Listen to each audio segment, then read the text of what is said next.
Uy! Part 8 na ito. Nasa description o comment section ibang parts, like and subscribe ka na rin po kung bago ka pa lamang sa ating channel at huwag kalimutang i-all ang notification bell nang lagi ka pong updated sa ating uploads. Salamat! Mala Romeo and Juliet na nga ang paganap ng dalawa nating bida na parehas ng nilalagnat sa sobrang kilig hanggang sa umeksena na nga itong si Dorothea at nagsabing cut, at huwag nga raw gumamit ng magic itong si Allen. Rason naman ng todo blush nating binata na nahihiya raw siyang Princess Carrie si Charlotte.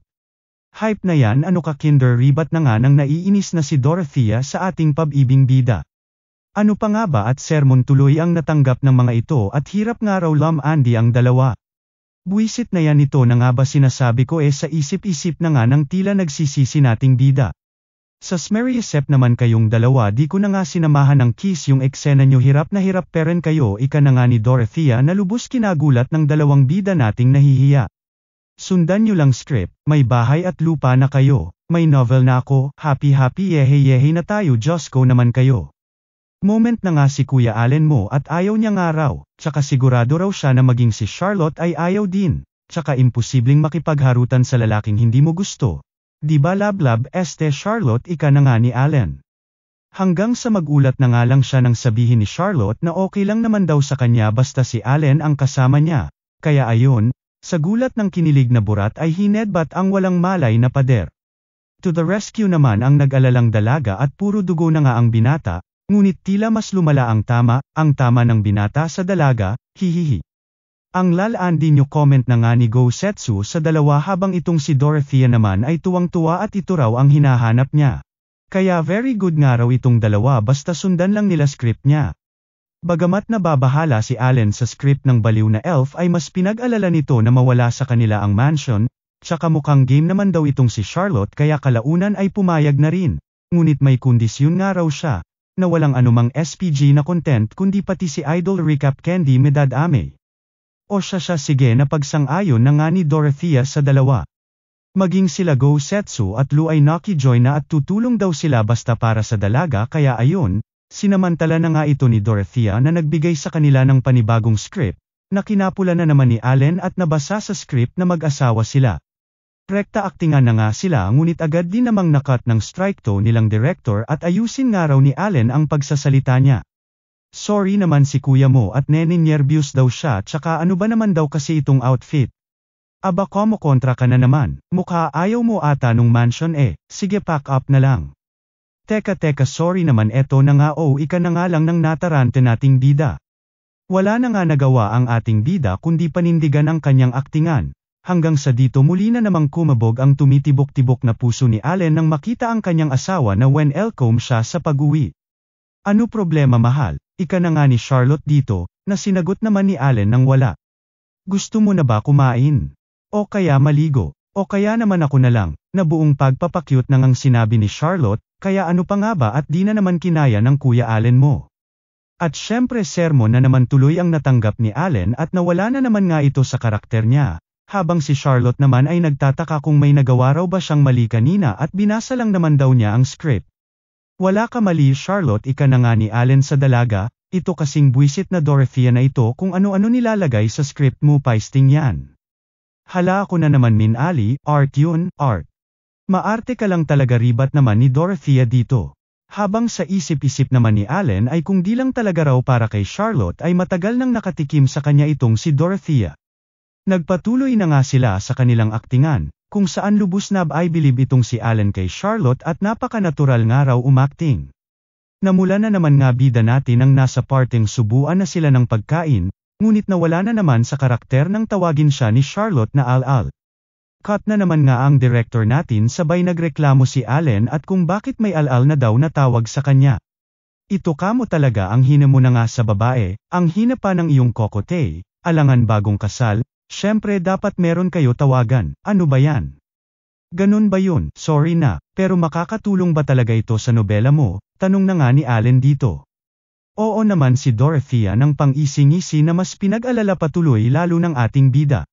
Dito na nga sinabi ni Dorothea sa kanila na ang next scene nila ay tungkol naman sa school life, na kinabahala na naman ni Allen ngunit ayon naman sa makulat na elf ay huwag nga raw silang mag-alala dahil may makakasama na sila sa mga susunod na eksena, sabay bida-bida na nga sila Gosetsu at Lu.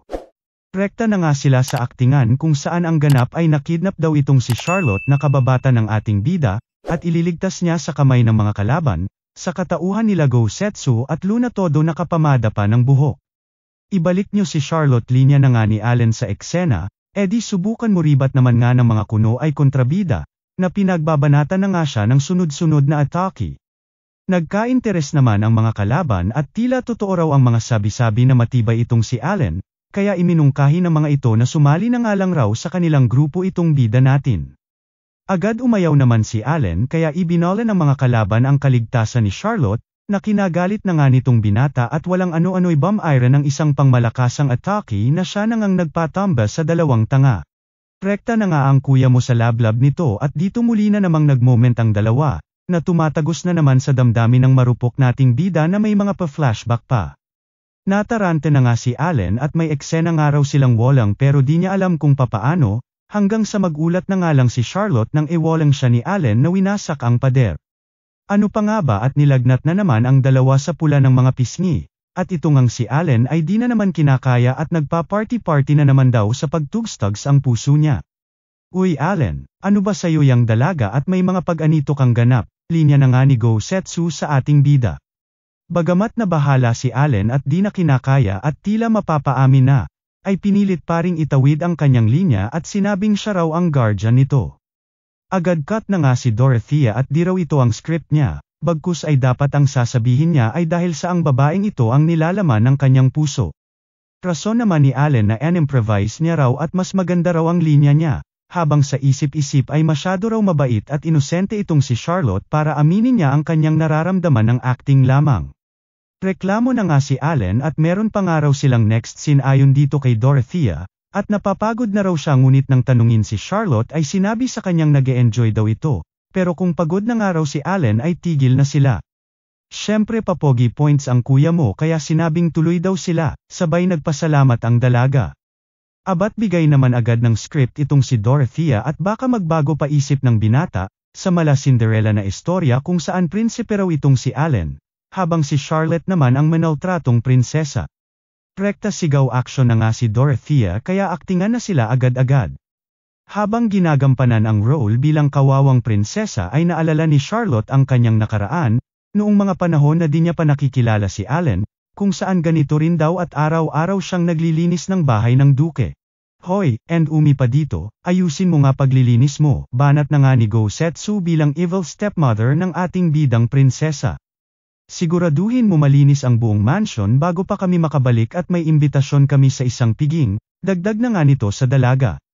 Nalungkot naman ang prinsesa at bakit daw ang lupit ng kanyang buhay, hanggang sa lumutang na nga mula sa kung saan ang fairy godmother na ginampanan ng Fenrir na si Lu. Na may pamagic na ngang ganap at dadalhin nga raw siya nito sa ball. Dumiretso na nga sila sa paparty ng prinsipe na ginanapan ni Allen at dito nagulat nang makita ang pagdating ng prinsesa. Di pa man nagtatagal ay nakita na nga siya ni stepmom at ano raw ang ginagawa ng muchacha rito, hanggang sa wala naman na nagawa ng maunahan ito ng prinspeng agad Andy este lumapit sa kanyang step-anak. Niyaya na nga ng prinsipe na sumayaw itong si Charlotte, ngunit ayon sa dalaga ay di raw siya marunong sumayaw. Edi parehas lang tayo ika naman ng mapilit na prinsepe kaya omo o na lamang ang nahihiyang dalaga. Nag-TikTok na nga ang dalawa buong magdamag ng di namamalayang nagiging totohanan na ang lahat at parehas kinikilig sa isa't isa ay tuwang-tuwa na nga itong si Dorothea at perfect daw ang ginawa ni Charlotte, habang ito namang si Allen ay nap-icon at sinabihang pwede na raw ng walang hiyang director. Maging sila Gosetsu at Lu ay pinuri itong si Charlotte habang isnab lang ang ibinigay sa ating binatang todo bigay. Ito Allen, sayo na lang itong tubig ko ika na nga ni Charlotte kay Allen na todo na naman namula nang makita ang marka ng labi ng dalaga, sa Smeriasep naman Allen baso na lang dito mo sakin ako lalaplap niyang tubig. Habang isinasaad ni Dorothea ang tungkol sa last scene nila ay di naman namalaya ni Charlotte na todo titig siya kay Allen. Na pinagtaka na nga sa sarili at bakit daw tila natutulala siya kay Allen ay buwisit ka Allen sana all. Balik sa aktingan kung saan hinanap na nga ni Allen ang prinsesa sa pamamagitan ng naiwan nitong hairpin, agad naman itong natagpuan ang dalaga ngunit pinag-alala ni Charlotte ang pagkakaiba nilang dalawa, wala naman pakirito ang prinsipe at pilit parent siyang isinasama. Nagulat na lamang si Allen nang tanungin siya ni Charlotte kung ano raw ba nararamdaman niya dito at wala na nga raw yun sa script, kaya dala rin ang bugso ng utong ni Allen ay napaisip din na umamin. Ngunit nang sasabihin na sana niya ay pas ang galang hayop ka kung sino ka man ay bigla na lamang sumingit sa eksena ang lalaking ito, sabay nag-excuse at ram-ekte na nga kay Dorothea. Tinangkapang ang umalis ng tila takot na elf sa nasabing lalaki ngunit wa-epek at todo tinali na siya nito. Dito na nga nila napag-alaman na ito ang editor ni Dorothea na 30 taon na nitong pinagtataguan.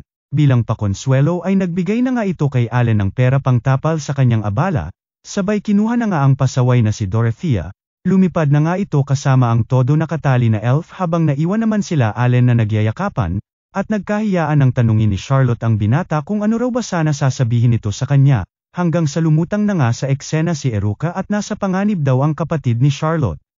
Lumutang din Lods yung like at subscribe o, banatan mo na, hahaha, salamat.